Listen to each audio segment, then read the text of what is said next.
belajar tidak hanya belajar dari fakta Bapak dan Ibu, tetapi belajar itu adalah belajar untuk mengolah pikir mereka. Sehingga kalau sistemnya hanya mengirimkan tugas dan tugas, maka siswa tidak mengalami yang namanya ini. Bagaimana mereka punya kesempatan untuk melatih pola pikir mereka. Mereka tidak akan punya imajinasi yang tinggi untuk memikirkan sesuatu. Karena mereka hanya mengerjakan tugas, tugas, dan tugas. Sehingga yang mereka dapatkan hanya pengetahuan saja, Bapak dan Ibu. Mereka tidak punya imajinasi yang merupakan bentuk inisiasi, yang merupakan awal dari sebuah kreativitas begitu. Ini yang sering sekali kita lupakan, Bapak dan Ibu. Bahwa belajar itu sebuah proses mengolah pikir dan bagaimana mengembangkan imajinasi seseorang sehingga mereka menjadi pribadi yang kritis dan juga kreatif begitu. Nah, kalau ini kita lihat dengan tuntutan dari pembelajaran kita yang kekinian, maka keadaan ini yang nanti kita tidak bisa mengantarkan mereka dalam satu aktivitas berpikir yang tingkat tinggi, Bapak dan Ibu. Nah, ini yang tidak bisa terjadi begitu. Ini satu hal yang perlu kita ingat begitu. Kemudian yang kedua, Bapak dan Ibu. Ini berdasarkan hasil penelitian si Dyer begitu ya. Jadi ada hal yang menarik di sini Bapak dan Ibu. Seringkali kita menganggap gitu ya, menganggap, dan ini juga termasuk orang tua di rumah begitu ya, menganggap bahwa anaknya itu harus pinter dari sisi akademiknya, harus pinter matematikanya, harus pinter IPA-nya, harus pinter berhitungnya begitu. Jika kalau kita lihat di sini Bapak dan Ibu ya, kalau kita lihat di sini, intelijensi atau kecerdasan itu dia 2/3-nya dari genetik. Sekolah hanya bisa menaikkan sampai 1/3 saja. Jadi kalau sekolah dan orang tua memaksakan bagian ini Bapak dan Ibu, maka akan membuat peserta didik atau putra-putri Bapak dan Ibu akan sangat tertekan di sini. Akan sangat tertekan sehingga bukan lagi semakin baik, malah semakin buruk. Tapi yang menarik pada saat kita fokus ke kreativitasnya Bapak dan Ibu, ada kemungkinan lebih besar 2/3-nya kita bisa tingkatkan begitu. Kita bisa tingkatkan sehingga kita bisa memberi peluang lebih ya. Kita bisa memberikan peluang lebih kepada peserta didik kita untuk mengembangkan kreativitasnya. Bukan ini Bapak dan Ibu. Kalau kita memaksakan ini, nah hanya ada hal yang dinamakan kecewa Bapak dan Ibu. Jadi jangan berharap putra-putri kita tuh semua pintar matematika. Itu harapan yang sangat kecil Bapak dan Ibu. Kalau memang mereka tidak bisa kita bimbing dan kita support terus di bidang itu, ya yang bisa kita lakukan adalah kembangkan kreativitasnya. Nah, ini nanti yang akhirnya berdampak pada joyful learning tadi.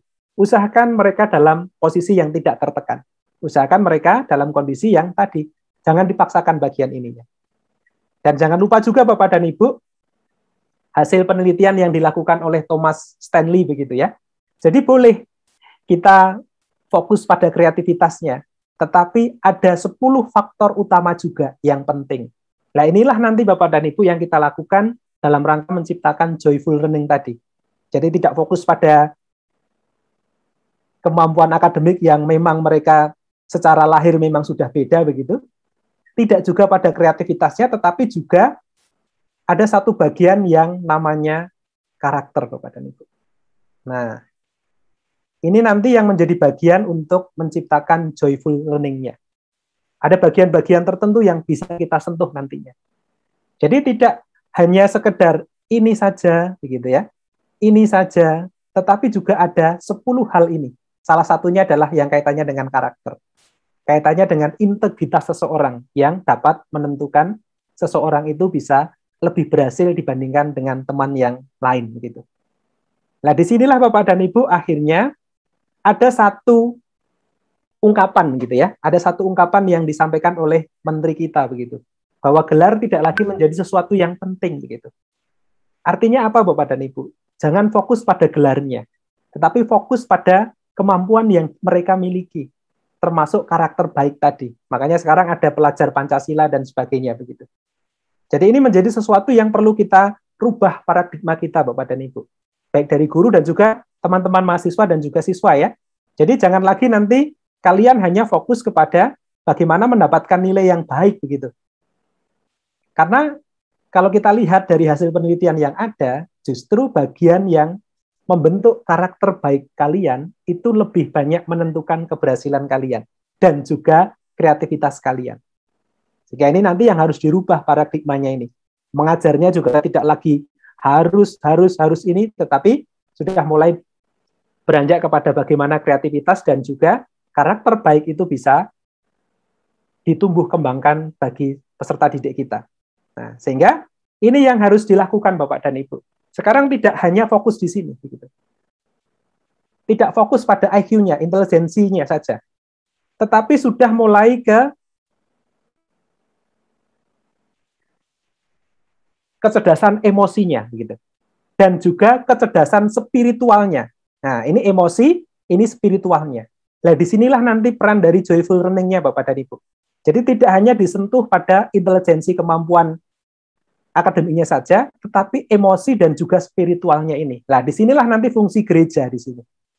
Nah, bagaimana membentuk emosi dan juga spiritual ini, sehingga ini menjadi satu bagian yang utuh. Kalau dalam pendidikan itu yang disebut sebagai whole person education. Ya, siswa-siswa yang memiliki kebulatan satu head itu menunjukkan kecerdasannya, ada hand ini keterampilannya, dan head itu hatinya. Jadi dia cerdas, dia terampil, tetapi dia juga punya hati yang baik. Inilah yang disebut sebagai manusia yang utuh, Bapak dan Ibu. Dan ini hanya bisa dilakukan pada saat mereka belajar dalam kondisi yang senang. Belajar pada kondisi yang disentuh emosinya, disentuh spiritualnya, tidak hanya disentuh pada kognitifnya saja, atau intelijensi yang terkait dengan kecerdasannya saja, begitu. Kecerdasan yang kaitannya dengan intelektual, begitu. Jadi ini hal yang harus kita rubah, Bapak dan Ibu. Begitu juga dengan siswa-siswa, begitu ya. Jadi kalian sekarang tidak hanya berpikir tentang saya harus pintar matematika, saya harus pintar ini, tetapi kalian juga harus mengembangkan keterampilan dan juga kembangkan hati kalian. Sehingga kalian akan menjadi pribadi yang utuh namanya. Nah, ini pribadi yang utuh. Nah, bagaimana itu bisa dilakukan Bapak dan Ibu? Ya, sebagai tujuan akhir tadi menjadi manusia yang utuh tadi. Nah, ini ada satu hal yang perlu kita ingat. Ya. Jadi kalau kita hanya mengandalkan IQ kita Bapak dan Ibu, ini hanya 25%. Makanya tadi Thomas Stanley mengatakan bahwa 10 faktor yang mendukung keberhasilan itu ternyata intelijensi itu ada di paling bawah. Dari 30 yang ada itu 23 atau 22 begitu Bapak dan Ibu. Sedangkan yang lainnya justru ditentukan 75%-nya itu dari emotional quotient ini. Atau kecerdasan emosionalnya mereka. 75% Bapak dan Ibu. Jadi kalau Bapak dan Ibu menyentuh bagian ini saja, ya sudah. Maka kita hanya mengantarkan anak-anak 25% saja begitu. Nah, kemudian yang ketiga, yang kedua, ini kaitannya dengan yang tadi. Bagaimana kita mencoba untuk mengoptimalkan kecerdasan emosi itu supaya mereka bisa terjaga emosinya. Karena ini nanti termasuk kerja otak yang berpengaruh pada saat kita nanti akan melakukan pembelajaran yang sifatnya joyful learning tadi. Satu ini Bapak dan Ibu. Jangan melihat segala sesuatu selalu negatif. Jangan. Tetap tenang. Nah, ini. Supaya tidak stres, gurunya yang nanti. Orang tuanya juga yang harus. Dan siswanya juga harus mencoba bagaimana mereka bisa tetap menahan ini. Selalu mengekspresikan sesuatu dengan sesuatu yang baik. Bersikap proaktif, tidak reaktif dengan hal-hal yang sifatnya negatif begitu. Cari hikmah dari segala kesulitan yang ada. Seperti yang kita alami sekarang Bapak dan Ibu. COVID saat ini khususnya untuk guru-guru ya, berat Bapak dan Ibu, memang berat. Tapi bukan sesuatu yang tidak bisa dilakukan begitu. Ini bisa dilakukan begitu.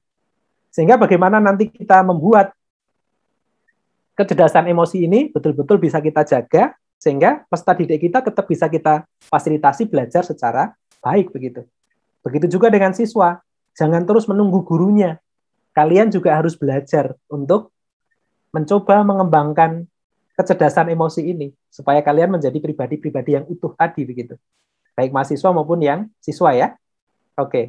Kemudian yang ketiga Bapak dan Ibu, yang disebut sebagai spiritual atau kecerdasan spiritual begitu. Nah, ini yang menjadikan manusia tadi menjadi utuh Bapak dan Ibu. Karena ada di bagian ini Bapak dan Ibu. Jadi kalau kita hanya berpikir di otak kiri saja, kita hanya bicara ini begitu ya. Kalau kita bicara tentang emosi, kita hanya bicara di otak kanan kita, tetapi otak yang nanti bisa menjadi pribadi yang utuh itu justru ada di spiritualnya tadi, yang melengkapi.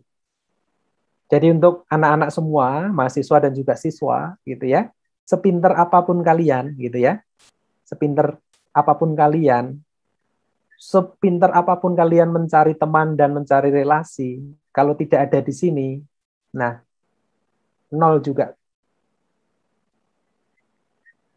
Sehingga 3 komponen inilah yang nanti harus kita lakukan. Siapa yang membantu? Ini Bapak dan Ibu. Mentor. Mentornya siapa? Atau leadernya siapa? Ya kalau pada saat ini adalah guru dan juga orang tua. Dan juga bisa mentor dari temannya.